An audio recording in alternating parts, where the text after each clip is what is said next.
మీ business ఏదైనా మీ ఊర్లో promotion చేయాలంటే అది సుమన్ టీవీతోనే సాధ్యం. ఇప్పుడే సంప్రదించండి. Welcome to Suman TV Warangal. మనం ఇప్పుడు డాక్టర్ ప్రొఫెసర్ గాలి వినోద్ కుమార్ సమక్షంలో ఉన్నాం. గాలి వినోద్ కుమార్ ప్రచార ప్రసార సాధనాలకు సంబంధించి తెలియని వ్యక్తి లేరు. ఈ రోజు Republican party of India Telangana అధ్యక్షులుగా ఉన్న, గతంలో వరంగల్ పార్లమెంట్ సభ్యుడిగా పోటీ చేసిన, బహుజన సమాజ్ పార్టీలో ఉన్న, దేనికి సంబంధించైనా కూడా ఎప్పుడు ఒక్కడైనా కూడా తన గలం సమస్యలపై తన గలాన్ని వినిపించిన వ్యక్తి ప్రొఫెసర్ గాలి వినోద్ కుమార్. మరి ఈరోజు Republican party of India Telangana అధ్యక్షులుగా వారి భవిష్యత్ కార్యాచరణ ఏమిటి, ఆ కార్యక్రమాలకు సంబంధించి ఒకసారి స్పష్టం ఇచ్చే ప్రయత్నం చేద్దాం. వినోద్ కుమార్ గారు, కంగ్రాట్స్ ముందుగా. థ్యాంక్ యూ అండి. చెప్పండి, ఇప్పుడు నేను అన్నట్టుగా భవిష్యత్తులో పోటీ చేయటమైనా రిపబ్లికన్ పార్టీ ఆఫ్ ఇండియా రాష్ట్రంలో ఎట్లా విస్తరించదలుచుకున్నారు? ఇప్పుడున్న పరిస్థితులలో శూన్యత ఏం లేదు, మీరు ఎట్లా విస్తరిస్తారు? ఖచ్చితంగా అండి. ఇప్పుడు శూన్యత 100% ఉంది. 93% ఉన్న ప్రజలకి ఇవాళ ఒకే ఒక బీఎస్పీ పార్టీ మాత్రమే ఉంది. మొన్న రాజ్యాధికార పార్టీ అని ఒకటి వచ్చింది, తర్వాత కొన్ని పార్టీలు మాత్రమే ఉన్నాయి. 10% ఉన్న పాలక సామాజిక వర్గానికి 4-5 పార్టీలు ఉన్నప్పటికీ మరి వీళ్ళకి 93% ఉన్న వాళ్ళకు కనీసం 20-30 పార్టీలు అయినా ఉండాలి కదా. ఆర్పిఐ కూడా one of that party. So ఇవాళ ఖచ్చితంగా ఆర్పిఐ మిగతా పార్టీలకు పోటీ కాదు, మిగతా పార్టీలు ఆర్పిఐకి పోటీ కాదు. ఎందుకంటే అంబేద్కర్ ఒక వ్యవస్థాపకుడు దీనికి. సో కాబట్టి అంబేద్కర్ అంటే రాజ్యాంగం, రాజ్యాంగం అంటే అంబేద్కర్. సో ఈ బాబాసాహెబ్ అంబేద్కర్ రాజ్యాంగం ద్వారా ఈ మహనీయులు ఇద్దరు ఫోటోలు మీరు చూస్తున్నారు కదా, వీరు అంబేద్కర్ గారు కానీ అలాగే వివేకానంద స్వామి గారు కానీ ఇద్దరు కూడా సమానత్వాన్ని ఈ దేశంలో అందించాలనుకున్నారు, కుల నిర్మూలన జరగాలనుకుంటున్నారు, ఆర్థిక రాజకీయ సామాజిక న్యాయాన్ని అందించాలనుకుంటున్నారు. సో ఈ లక్ష్య సాధనలో భాగంగా ఇవాళ భారత రాజ్యాంగాన్ని అంబేద్కర్ గారు రాశారు. ఆ రాసిన లక్ష్య సాధన నెరవేరలేదు. ఆ నెరవేర్చడంలో భాగమే మా పార్టీ యొక్క లక్ష్యం. సో ఆ లక్ష్యం తెలంగాణలో మరీ ఎక్కువగా ఉంది. ఎందుకంటే ఇవాళ 42% వాటా ఇస్తామని చెప్పి కాంగ్రెస్ అంటూనే ఇవాళ బీసీలకు ముఖ్యమంత్రి చేయలేదు, అలాగే బీసీలకి ఎంపీ టికెట్లు ఇవ్వలేదు, ఎమ్మెల్యే టికెట్లు ఇవ్వలేదు, కార్పొరేషన్ చైర్మన్లు ఇవ్వలేదు. చివరికి జీవో కూడా తీసుకురాకుండా ఎన్నికలకు పోతుంది, స్థానిక సంస్థల ఎన్నికలకు. సో ఈ రకంగా కాంగ్రెస్ పార్టీ మొదటి నుండి బీసీలకు మోసం చేస్తున్నది. అలాగే బీజేపీ కూడా ఇవాళ బీసీలకు మేము ముఖ్యమంత్రి చేస్తాన్న బీజేపీ ప్రతిపక్ష నాయకుని కూడా చేయలేకపోయింది. వాళ్ళకు రావాల్సిన బడ్జెట్ కేంద్రంలో ఇవ్వలేదు, ప్రత్యేక మంత్రిత్వ శాఖ ఏర్పాటు చేయలేదు. రాష్ట్రంలో అదే పరిస్థితి. అట్లాగే బీఆర్ఎస్ 10 ఏళ్ళు పరిపాలించి వాళ్ళకి మొండి చేయి చూపెట్టింది. ఏ పార్టీ చూసినా కూడా ఆ పార్టీలు తమ వర్గ ప్రయోజనాలను కాపాడుకుంటున్నాయి తప్ప పేద ప్రజల ప్రయోజనాలు కాపాడతలేవు.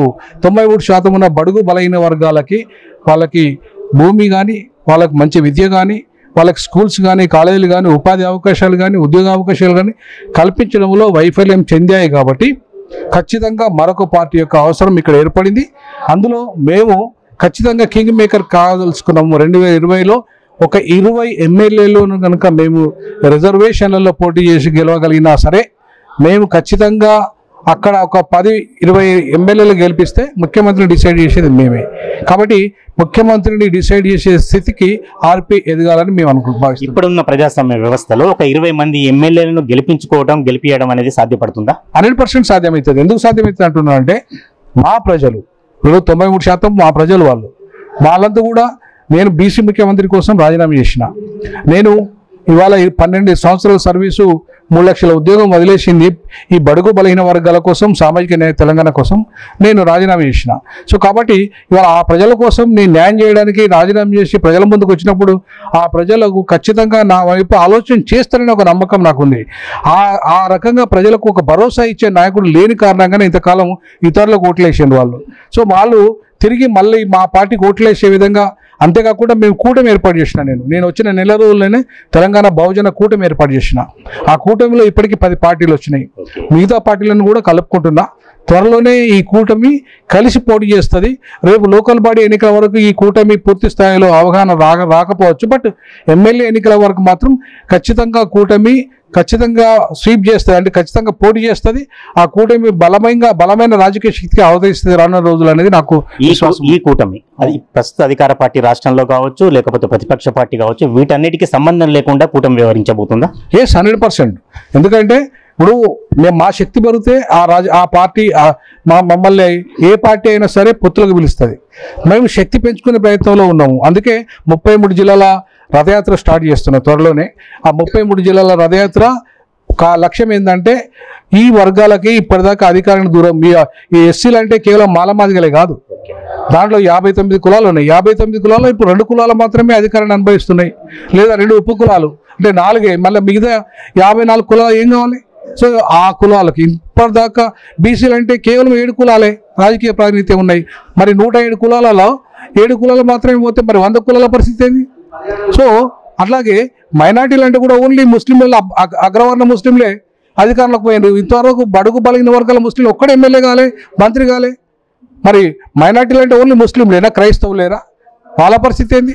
సో కాబట్టి ఇవాళ ఈ ఏ వర్గాలు అయితే ఇప్పటిదాకా రాజకీయ అవకాశాలను పొందలేకపోయినాయో వాటన్నిటిని ఈ లోకల్ బాడీలో ఇవ్వబోతున్నా టికెట్లు. ఈ లోకల్ బాడీలో ఇప్పటిదాకా అవకాశాలు లేని వాళ్ళకి ఇవ్వడమే కాకుండా రానున్న రోజుల్లో ఎన్నికల్లో, ఎమ్మెల్యే ఎన్నికల్లో ఇప్పటిదాకా అసెంబ్లీ పార్లమెంట్ మెట్లెక్కని కులాలకు మేము టికెట్లు ఇవ్వబోతున్నాం. ఖచ్చితంగా వాళ్ళను మెట్లెక్కించే ప్రయత్నం చేస్తాం. అధికారంలో భాగస్వామ్యం చేసే అధికారంలో అభివృద్ధిలో భాగస్వామ్యం చేస్తాం. ధన ప్రభావం అధికంగా ఉండే ఎన్నికల గోదాంలో ఆర్పీఐ ఎట్లా ఉండబోతుంది? ధనం ఎంతనే కావచ్చు. మేము నోట్ల మార్పిడి కాకుండా ఓట్ల మార్పిడి కార్యక్రమం తీసుకోబోతున్నాం. ఓటు చైతన్య యాత్ర, ఓట్ల రాజకీయాన్ని ఓడిద్దాం, నోట్ల రాజకీయాన్ని ఓడిద్దాం, ఓట్ల రాజకీయాన్ని గెలిపిద్దాం అనే ఒక రథయాత్ర నేను త్వరలోనే 33 జిల్లాలు చేయబోతున్నాను. ఓటు చైతన్య యాత్ర. ఓటు చైతన్య యాత్రలో మా లక్ష్యం వల్ల నోట్ల రాజ్యాన్ని ఓడిద్దాం, ఓట్ల రాజ్యాన్ని గెలిపిద్దాం, ప్రజాస్వామ్యాన్ని బతికించుకుందాం, రాజ్యాంగాన్ని కాపాడుకుందాం. ఈ లక్ష్యంతో మేము రానున్న రోజుల్లో రథయాత్ర చేయబోతున్నాం. ఖచ్చితంగా ప్రజలు ఆలోచిస్తారు. రాజ్యాంగాన్ని పట్టుకొని తిరుగుడు కాదు ఓన్లీ రాహుల్ గాంధీ. ఈ తెలంగాణలో ఏం జరుగుతుందో చూడు. గ్రూప్ 1 నిన్న వచ్చిన గ్రూప్ 1లో ఇవాళ ఓసీ కులాలకు 67% అవకాశాలు వచ్చినాయి. మరి వాళ్ళ జనాభా 10%. అదే 90% ఉన్న బీసీ ఎస్సీ ఎస్టీలకు కేవలము 33% మాత్రమే అవకాశాలు వచ్చినాయి వాళ్ళకి. అంటే వాళ్ళు ఎంత నష్టపోయారు? ఇవాళ నువ్వు జీవో 29 తీసుకొచ్చి బీసీ ఎస్సీ ఎస్టీలకు తీరని అన్యాయం చేసి గ్రూప్ 1 అధికారులుగా నీ యొక్క సామాజిక వర్గాలకు అవకాశాలు కల్పించుకుంటున్నావే.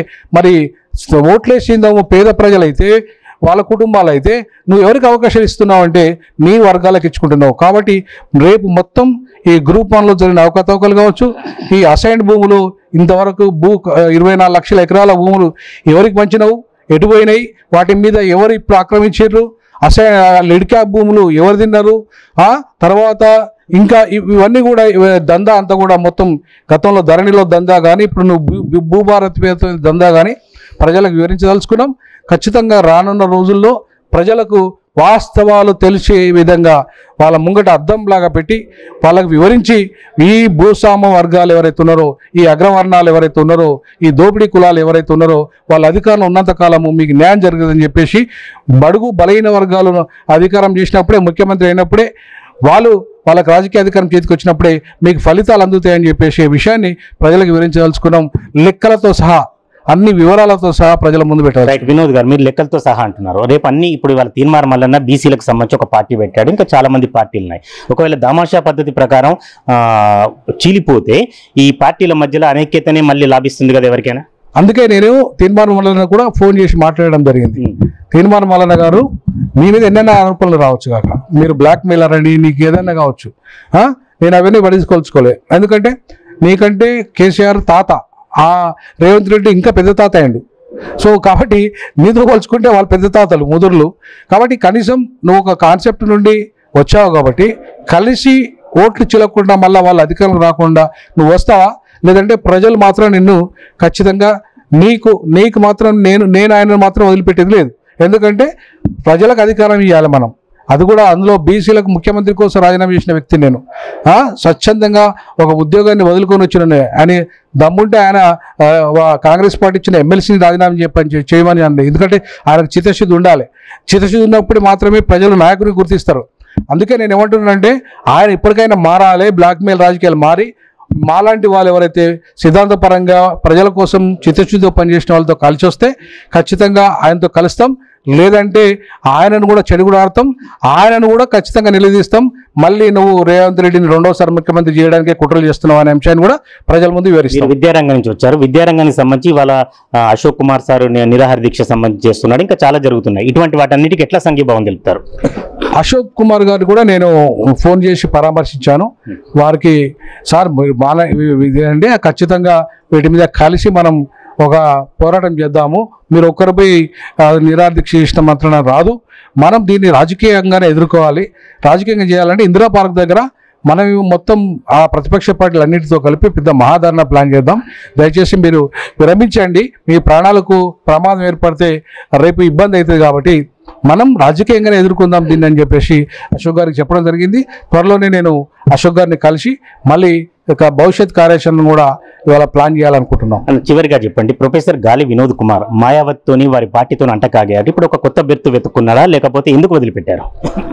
మాయావతి ఇవాళ అక్కడ బ్రాహ్మణవాద పార్టీ ఈజానికి వ్యతిరేకంగా ఆమె పోరాటం చేయాల్సిన ఆమె చేయకుండా ఆమె ఏం చేసింది, వాళ్ళకి సరెండర్ అయిపోయింది అక్కడ. సో బ్రాహ్మణులకు సరెండర్ అయిపోయి ఇవాళ బాగా విపరీతమైన కరప్షన్కు ఆమె పాల్పడి 100 కోట్లు 1000 కోట్లు సంపాదించేసి బహుజన సమాజాన్ని సర్వనాశనం చేసింది. కాబట్టి ఆమె ఒక్క సీటు కూడా ఆమెకు అక్కడ ఉత్తరప్రదేశ్లో రాలేదు. ఇక్కడ బలమైన నల్లా సూర్యప్రకాష్ అనే నాయకుని 2008లో తీసేసి ఇవాళ ఇక్కడ బహుజనవాదాన్ని మొత్తం భ్రష్టు పట్టించింది. కాబట్టి ఆమె పార్టీకి దూరమైనం, లేకపోతే మేము బహుజనవాదానికి దూరంగాలే ఆమె నాయకత్వానికి మాత్రమే దూరమైనం. అదే ఇవాళ ఆర్పిఐ అంబేద్కర్ సొంత మనవుడు స్థాపించిన పార్టీ కాబట్టి, అంబేద్కర్ మేనిఫెస్టో తయారు చేసిన పార్టీ కాబట్టి ఆ పార్టీలో ఇవాళ పోతున్నాం. కానీ అదే కాంగ్రెస్ నుండి నాకు అవకాశం అంతకుముందు 2008లో రాజశేఖర రెడ్డి ఆహ్వానిస్తే పోలేదు, బీఆర్ఎస్ ఆహ్వానిస్తే పోలేదు, బీజేపీ ఆహ్వానిస్తే పోలేదు. ఇవాళ ఆర్పిఐలా మాత్రమే ఎందుకున్న బీఎస్పీ తర్వాత నాకు అవకాశాలు వచ్చినాయి, పోయేవాళ్ళం కదా. కానీ అవి మా సిద్ధాంతానికి వ్యతిరేకమైన పార్టీలు కాబట్టి పోలేదు. కాబట్టి తిరిగి మళ్ళీ మా సిద్ధాంతానికి అనుకూలమైన పార్టీ అయిన ఆర్పిఐని మాత్రమే నేను పనిచేస్తాను.